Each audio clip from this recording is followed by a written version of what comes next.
Hi, and welcome back to the Swell Shenanigans podcast. I'm your host, Amanda, but you can call me Swell. Here on the Swell Shenanigans podcast, I like talking about all things pop culture, social media, and shenanigans. And today we have a follow-up episode from last week's episode. I put out my video on the Daily Harvest situation, and the same day I was reached out to by Bill Marler, who is a partner at the Marler Clark law firm, also known as the Food Safety Law Firm. He's a lawyer and food safety advocate who has been representing victims of food poisoning since 1993, and he reached out to me saying that he was representing over 160 people who have been poisoned by Daily Harvest, and that he wanted to talk to see if we could clarify a few things and put a few things into context from my video. And I asked if he would be willing to come on Swell Shenanigans so that other people could benefit from our conversation.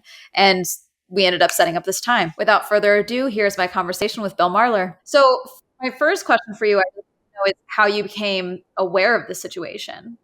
Did someone reach out? Did you hear about this on social media? There was some, a little bit of noise in social media that, I just happened to pay attention because of what I've been doing for 30 years. I sort of pay attention to things that are happening that, sort of sound like they revolve around food or people getting sick from food. And then I got a call from a client of mine who I actually represented in the Jack in the Box E. coli outbreak back in 1993. Who's become somewhat of a food safety advocate over the course of the last 30 years. And she had eaten the crumbles and was sick. And apparently then she called me and said, "You won't believe this, but it's blowing up all over Reddit." And to be candid with you, as you can tell from my age, Reddit isn't the thing that I spent a lot of time looking at. And so, I went over there and I was just stunned by the same complaints, liver dysfunction, gallbladder removals, on and on and on. And the consistency of their symptoms and the consistency of what they were eating. Then my email and phone just sort of blew up. I didn't do anything other than just notice that. And then all of a sudden I've been on the phone essentially for, a week talking to who must be their perfect demographic. It's, healthy women between the ages of 25 and 45 for about, probably 85% of the people, that's who they've been. And with remarkably, identical stories of consuming the product, getting sick within hours or a day, abnormal, liver tests, high bilirubin, stomach pain, back pain, fever. Some people have gone on to have their gallbladders removed. People are still sick and, frankly, just scared, understandably, because not one clinical case has a doctor said, this is the cause of your problem, this thing. And, a chemical or a toxin or a heavy metal, no one's been able to tell anybody anything, which you can see why people are freaked out, and understandably. So that's how I got sort of involved. Yeah, for me, I actually didn't hear about this from Reddit originally. I heard about it from TikTok, which is an even newer form of social media, and from an influencer who was having these symptoms, Abby Silverman. Who I'm representing, by the way. Oh, great. Okay, Yeah, great. She's great. She's awesome. She had gotten the email that was sent out by Daily Harvest saying where people are experiencing discomfort, gastrointestinal discomfort, which is a very interesting choice of wording with all the symptoms being reported. She was trying to see if there was other people experiencing this and found it through Reddit. And then how do you think, well, I guess this is a two-part question, because just the demographic you said so yourself, 25 to 45, that is a large demographic that is very intertwined with social media, I would say. Do you think that that's the demographic that we're seeing because that's who their target core consumer is? Or do you think that's just who we're hearing about because that's who's involved in social media, and so they're hearing about the other cases? I can only tell you what it looks like from talking to about 150 people. But what it looks like to me is a combination of both. That is their target demographic of people. And it sort of, I think, probably makes sense if you look at the products. But then also that people are on TikTok and Reddit and Instagram and all that. And so I think that is, that's what brought all these people together.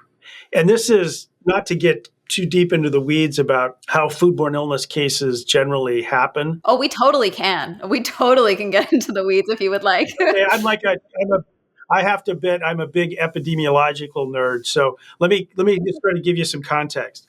This is a very odd way to find out that there's an outbreak, and I think and that's why I did this blog post. Is Reddit the new FDA and CDC? That'll be linked in the show notes for anyone listening at home. That'll be linked down below. Here's the way foodborne illnesses outbreaks generally happen, and it's been the way for the last essentially 30 years. And the technology has improved greatly in 30 years. But essentially what happens is, let's just say you live in, Nebraska, I live in Alaska. We, randomly eat the same food product. And we both get sick within a relatively same time frame, within, say, days of each other. And we go to the doctor. They go, oh, you're vomiting, have diarrhea, you're showing symptoms of a foodborne illness. Doctors will do a culture, either with stool or blood. And let's say they find E. coli in you and they find E. coli in me. Those are reportable diseases. So there's a diagnosed thing, and it's reportable by law. So the health department is mandated to contact you and go, what the hell have you been eating in the last 3, 4, 5 days? And then those stool cultures are sent to the state labs for genetic fingerprinting. They actually pull the DNA out of the little E. coli and they turn it into a thing that essentially looks like a barcode on the back of a cereal box. And then they upload that information to the CDC, and the CDC is saying, oh my goodness, Mr. Alaska and Miss Nebraska, they have a genetic match. They must have consumed or done something exactly the same. And then by the time they're interviewing us and they find out that you ate romaine lettuce and I ate romaine lettuce, and that's the only thing we have in common, then all of a sudden there's another one and another one in New Jersey and Florida and Colorado. And all of a sudden you have a situation where you have a romaine lettuce E. coli outbreak. So it's usually starts with the health situation getting formally diagnosed, essentially. Yep. But in this instance, there is no formal diagnosis. It's like the black swan event of foodborne illness epidemiology. It's not the way these things normally happen. But what happened in this case is that the symptoms drove individuals to find out what the heck is going on, which drove some to Reddit, some to TikTok, and essentially the masses figured out what the common denominator was, which is primarily, but maybe not exclusively, the French, lentil and leek crumbles. And then we can get into how I've now sort of tumbled to the fact that it's probably a particular ingredient in the crumbles. I did want to talk about that because you sent me a bunch of articles that you've been spoken about in, which is great, all of which will be linked in the show notes for those of you listening at home. But you came to a conclusion in your blog post, is Reddit the new CDC and FDA? Is it the Terra?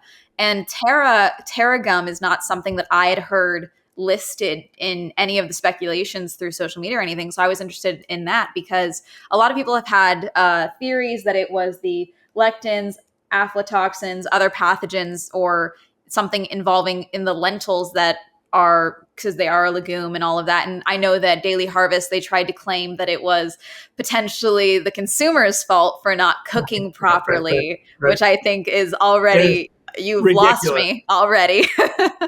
That all of these people didn't follow instructions is just... I spent the first decade of my life suing major meat manufacturers for making the same silly arguments that people didn't cook their hamburgers right. But let me tell you what happened.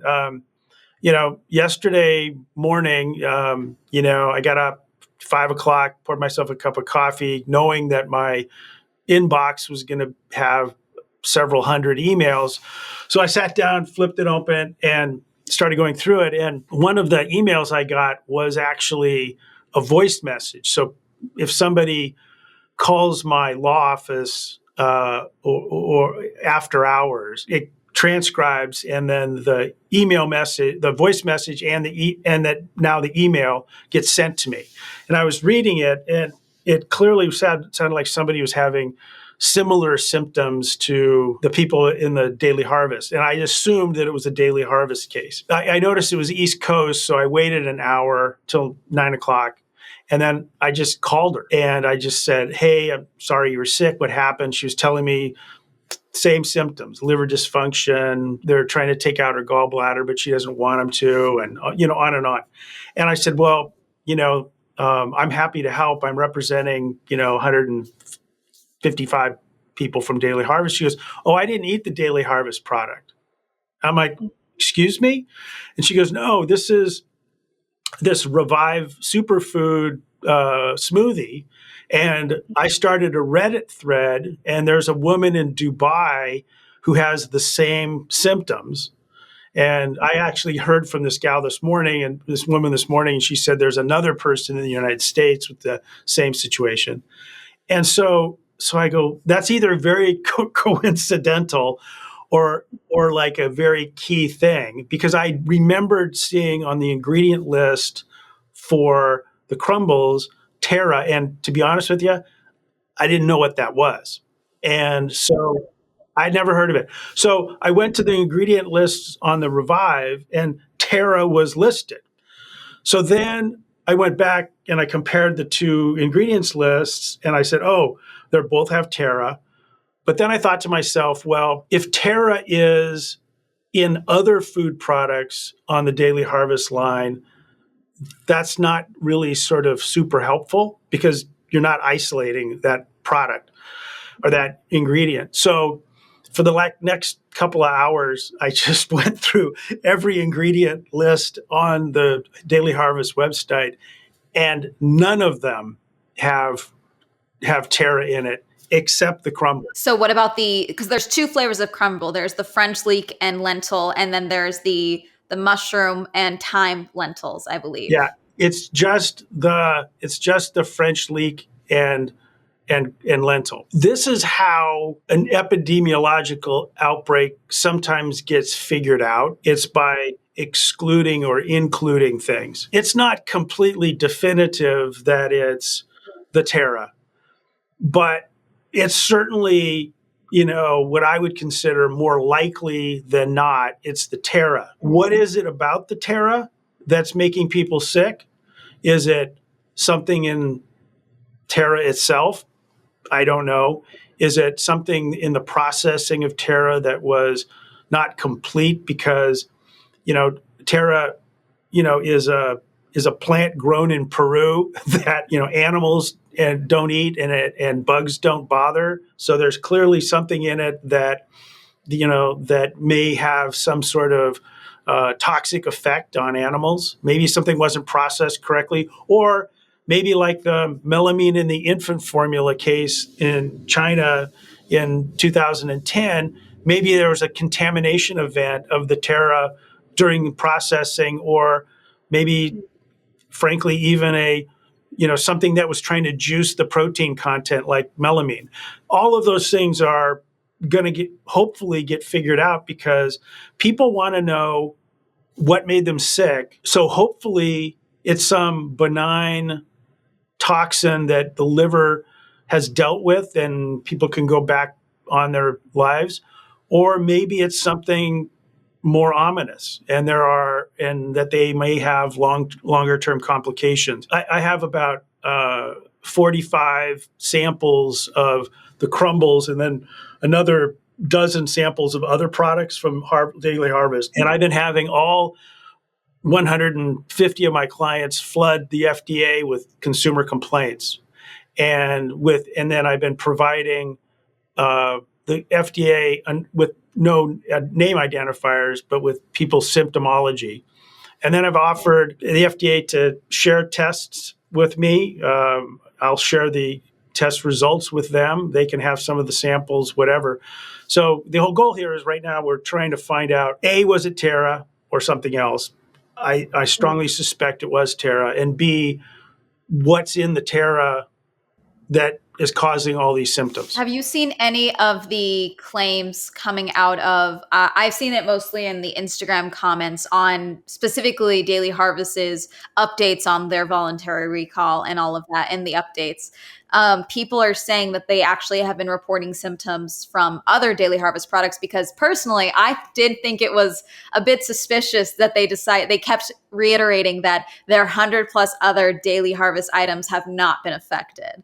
And I said, and they made a note that they are still feeding Daily Harvest to their friends and family, and they trust their products, which, just as someone on social media who deals with marketing on a lot of products and businesses and all of that, like that to me, that's concerning wording. That's concerning to me. Have you heard any of your clients report anything from, say, the flatbreads is what I'm seeing come up a lot and causing discomfort? Yes. So the answer is, put it this way, of the 160-ish people who've contacted us and retained us, I'd say 90% of those people are the crumbles. And then there's this other group of people that probably, I'm talking about a dozen-ish people, are people who say, I didn't eat the crumbles, I ate the flatbread. And they are reporting identical symptoms and had medical treatment, medical care. So we'll be able to see those records and actually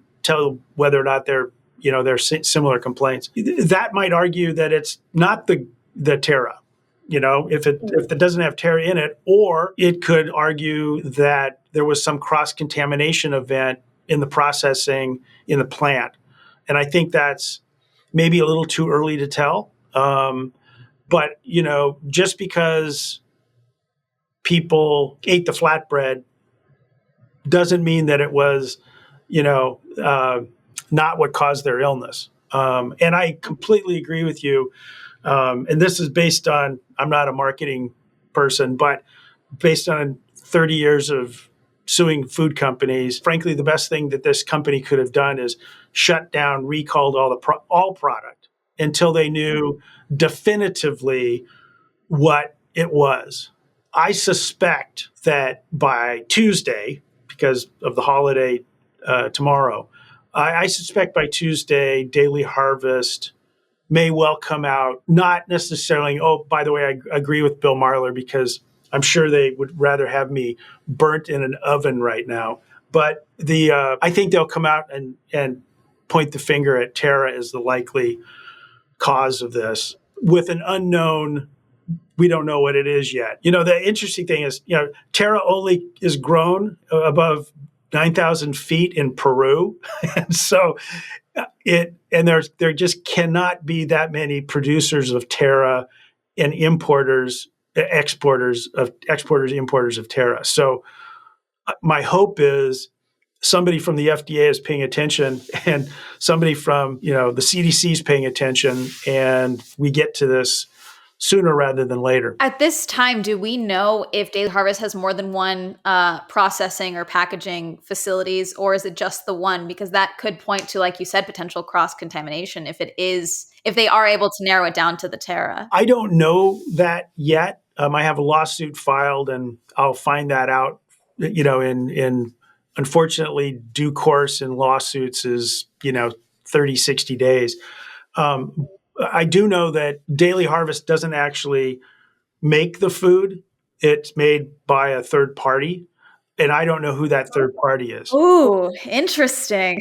It's not super uncommon in the food industry. No, I understand that. It's just for a lot of these companies, they market themselves as direct to consumer.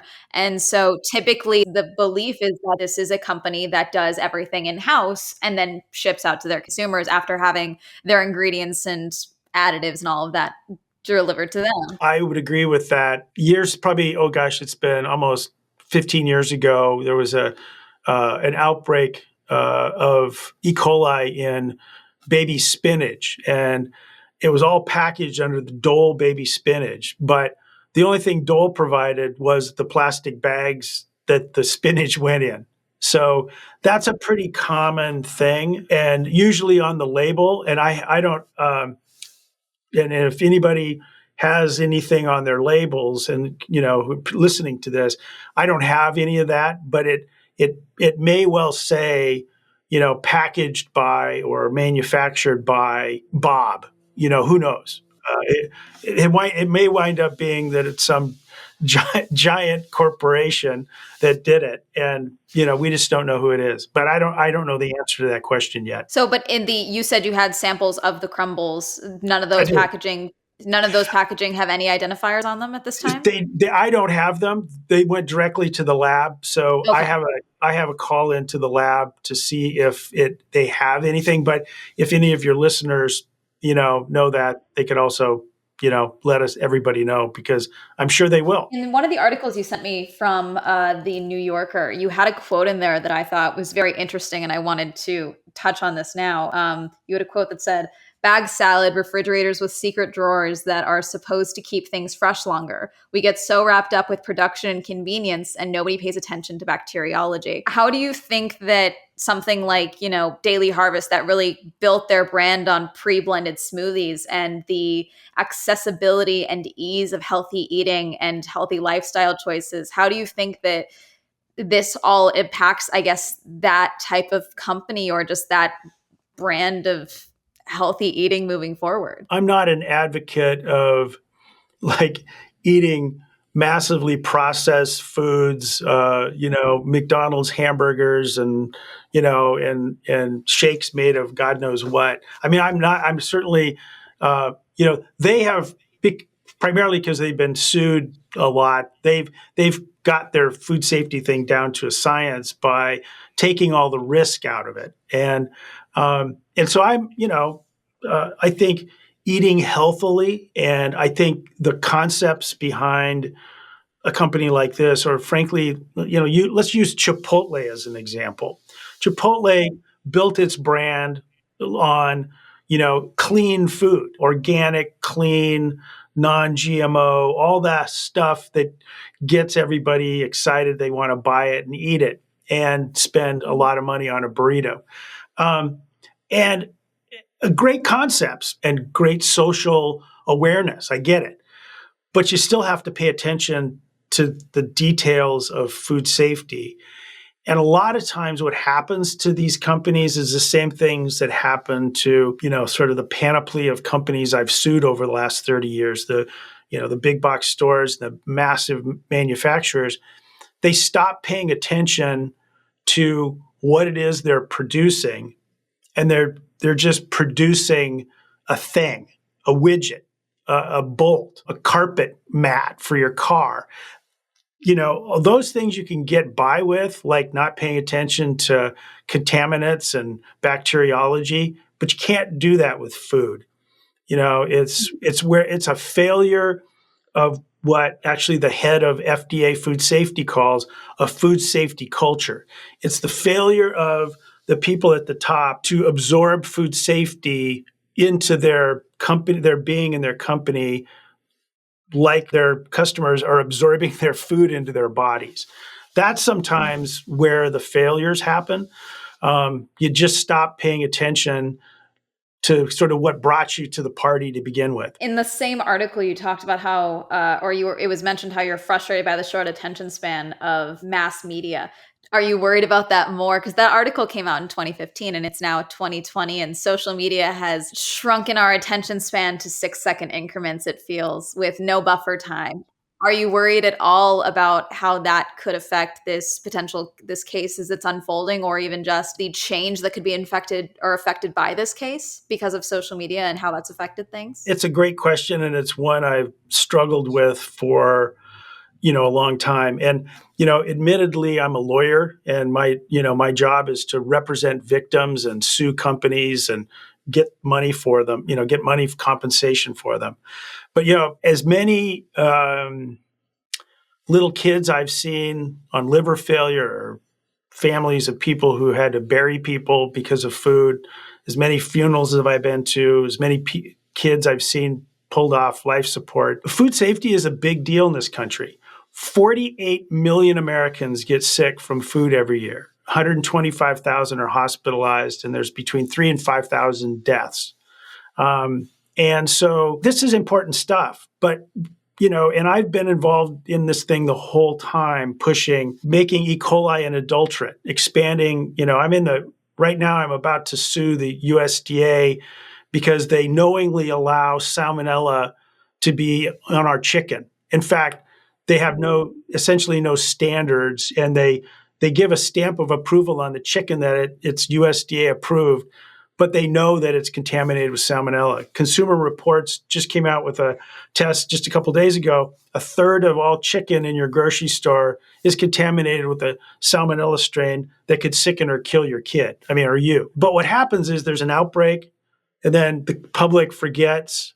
Nobody bugs their Congress members, and like nothing happens. And then I'm out like knocking on doors, suing people, trying to get legislation moved. And Congress member so-and-so says, well, my constituents don't seem interested in this. For anyone listening at home, this podcast is pro-bugging Congress people. We are for it. God, yes. We elect them for a reason. Bug them all. Get them to do what we want.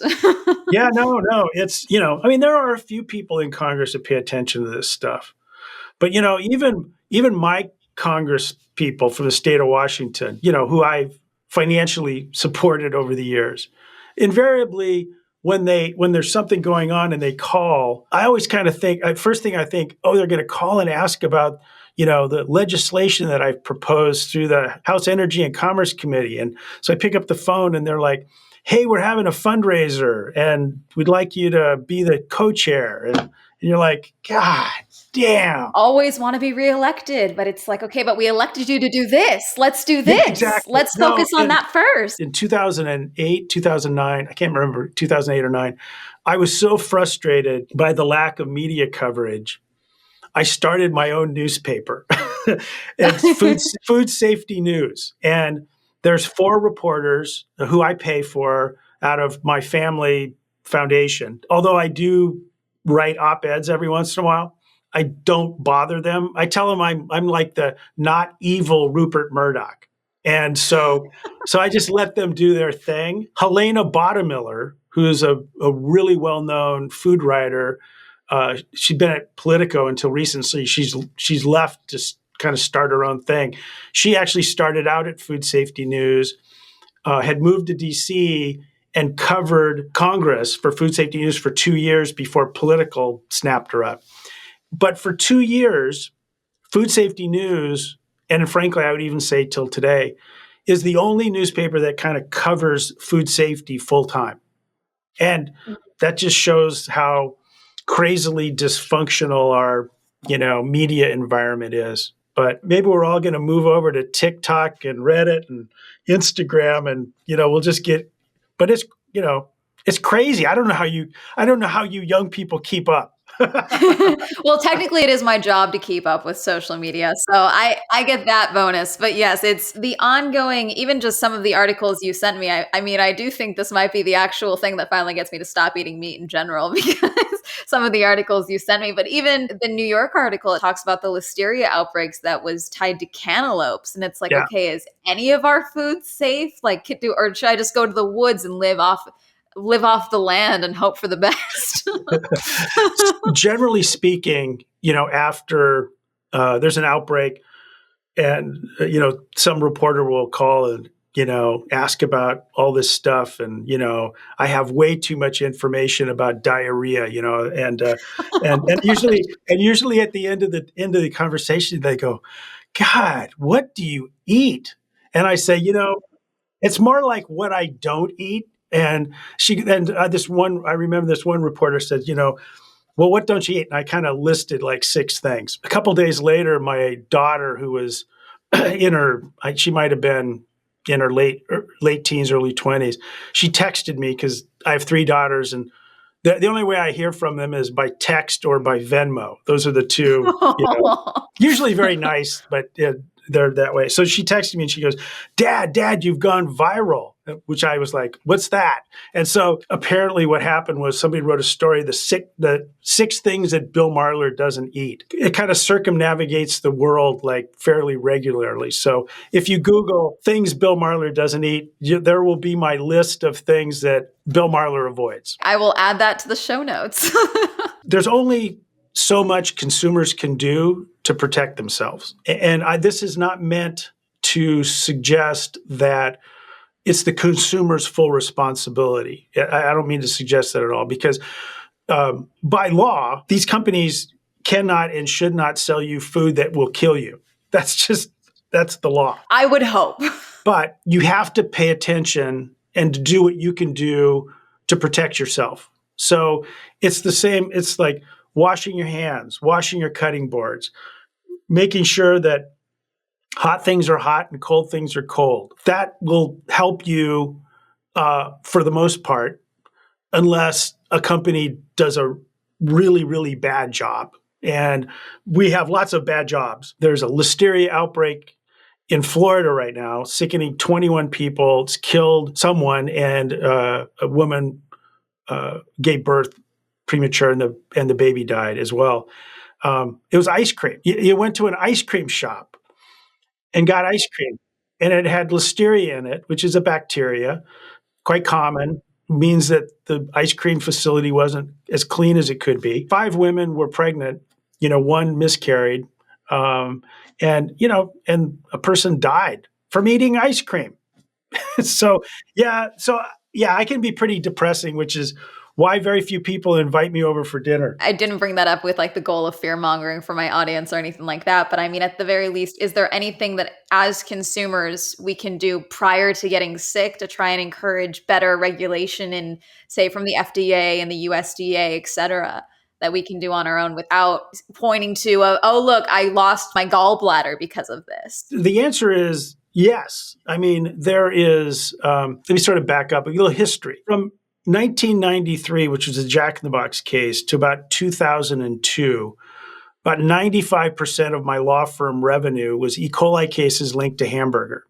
So that's pretty much what I did the first near decade. I sued, I can't tell you how many meat companies, ConAgra, Hudson Meats, Nebraska Beef, all of these companies, because of E. coli cases, primarily children with kidney failure and death. The government did some regulation. The industry fought it. It took about 10 years to sort of work itself through. But I remember specifically in the summer of 2003, an E. coli case linked to hamburger didn't show up like it would normally, like clockwork for the past decade. And I thought to myself, it's like, oh, goodness, I actually did put myself out of business. And it's working. And I'll tell you, the really amazing thing is that public pressure, government action, a few lawsuits here and there, and the companies finally getting their act together. I don't have E. coli cases linked to hamburger anymore.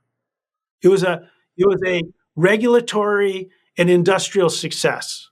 And hamburger is not like so more expensive with we have our inflation problem right now, but it's not so much more in than it was 20 years ago. It's not, it is just not. And so to me, that gives me great hope that if consumers were being, more advocates for safer food at the USDA, if you said, there's no way that I should have to handle chicken like it's radioactive.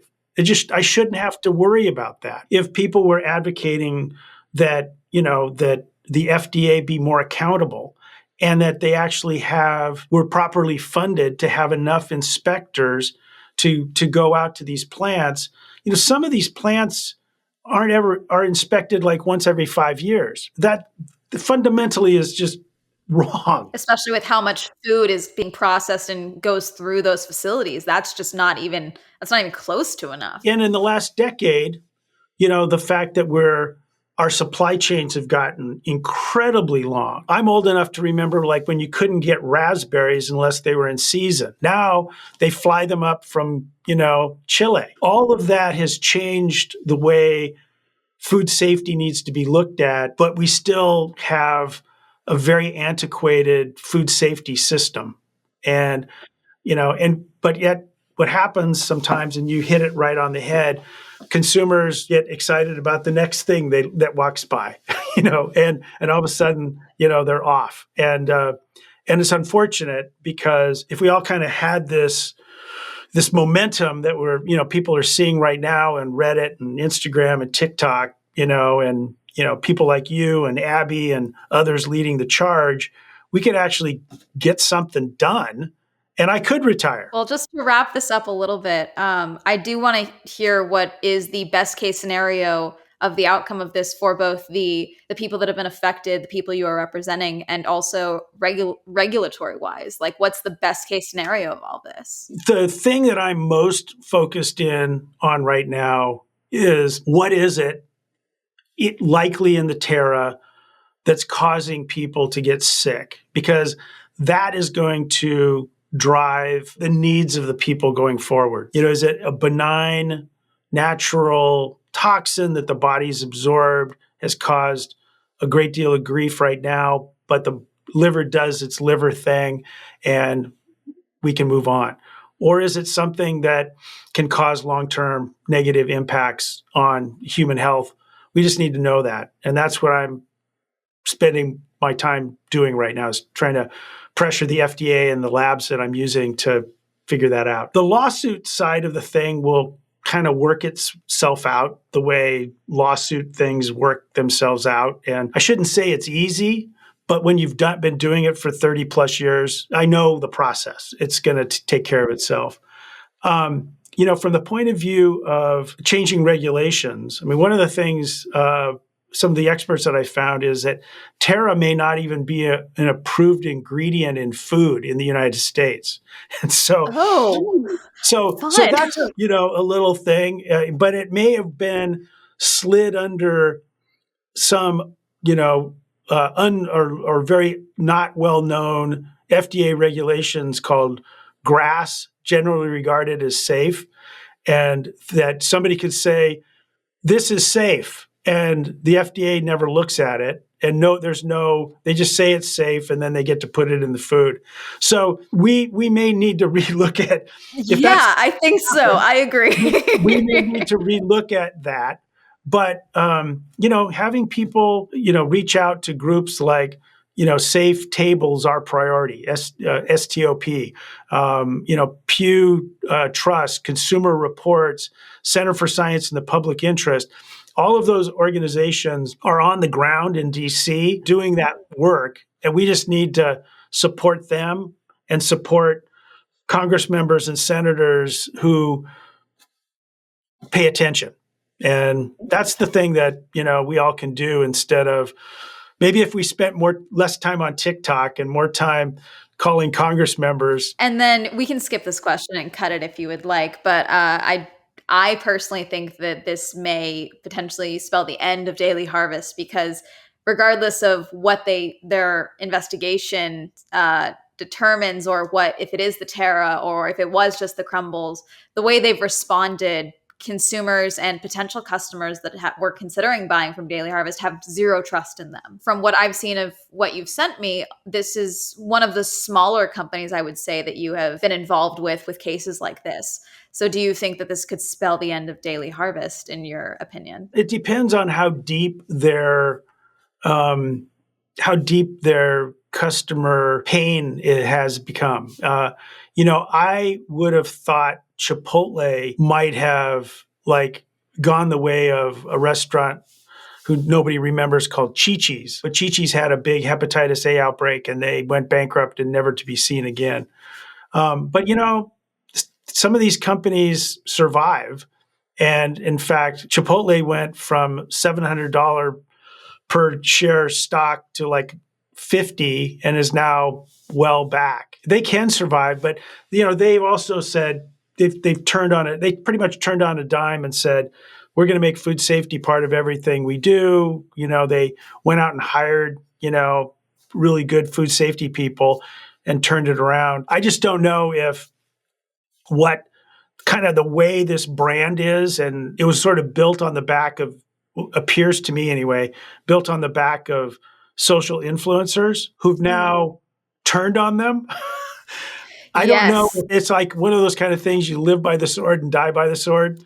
I don't know if that's, a fatal blow, but I certainly wouldn't want Abby pissed at me, you know? So, Yes, that's the caveat with working with social media influencers and content creators is you work with them because they have an audience. And then once they're harmed or disenfranchised in some way, then they have an audience to tell about that. yes. Yeah, And that no, no. audience is now your customer base. Hey, Abby, I'm taking good care of you. So, no, she's great. And, and so many of the other people, there's folks on Instagram. There's some guy who started following a guy or a gal, I don't know who, but on Twitter called, I think it was I Was Poisoned by Daily Harvest. I did see that. Yes, they reached out to me as well after my video. It's a really different world, and it's kind of exciting and a little refreshing. And I don't mean that. I'm not. This is a completely serious outbreak. This is a horrible outbreak. We're not negating that. But it's really interesting, and I think it's going to become a real interesting case study about what social media, mass data, all of that might mean in a positive way to sort of catch these things. I mean, maybe FDA is going to hire 20, maybe not influencers, but people who will spend their time on Reddit threads and Instagram and stuff, paying attention to, what's perking out there, just like they would do if there was the person in Alaska and the woman in Nebraska with E. coli, if they started paying attention to the same sort of thing. But I think, unfortunately, there's a bunch of people at FDA who look like me and not enough people at FDA who look like you. Well, thank you so much for taking time out of your busy schedule. I'm sure you're getting more calls. And like you said, I'm sure there's either Daily Harvest will say something on Tuesday or you'll get more calls of more cases, which I believe the number they gave was 480 reports. I think that that's low. It's too high regardless, but I do feel like there's probably a group of people who don't check email, aren't on social media, who there are people who are maybe in treatment or are athletes who are older who don't go on social media and they just wanted a healthy, easy option and they don't know what's causing these symptoms yet. So I'm worried that number is not the accurate number. And people are still suffering. They're still suffering from what happened to them in May and June. And they're also suffering, like right now, there are a couple people who are this week, what they're doing this week is getting their gallbladders removed. Yeah, it's a big deal. And thanks for your time. And, I wish you the best of luck. And I will have Bill's contact link down below for if you are experiencing symptoms and you have consumed the crumbles, that'll be linked down below if you are looking for more people to represent in this case. What I'm looking for a lot is more product to test. Okay, so if you still have your product, Bill will take it. and we're covering all the cost of it. And I'm sharing it with the FDA and sharing the test results with the FDA. The lab I'm using is FDA certified, so it's not like I'm not testing it in my basement or something. So you don't have the test tubes in your garage or anything no, like but that. I may do that. Well, thank you again so much for coming on. You take care. Thanks. And that's going to be it for today's episode. Like I said throughout the episode, everything that Bill and I talked about, I will have linked in the show notes below this episode or in the description box on YouTube. And thank you all so much for listening. If you have any other questions, if you do in fact have packaging of the crumbles, they are looking for more samples. So Bill's contact information, all of that will be sent down below. They will be covering the cost of that. This whole situation is horrific and ongoing, but I guess it's good to know and to get clarification that there are people paying attention and how different this case is with the involvement of social media to this degree. And that's going to be it for this episode. As always, if you liked this episode and you would like to hear more, I post new episodes every Wednesday. If you would like to rate and subscribe everywhere you listen to podcasts or subscribe on YouTube. If you have any shenanigans of your own or any cases you would like to share, you can go ahead and send us an email at swellshenaniganspodcast@gmail.com. And that's going to be it. Have a lovely day. Goodbye.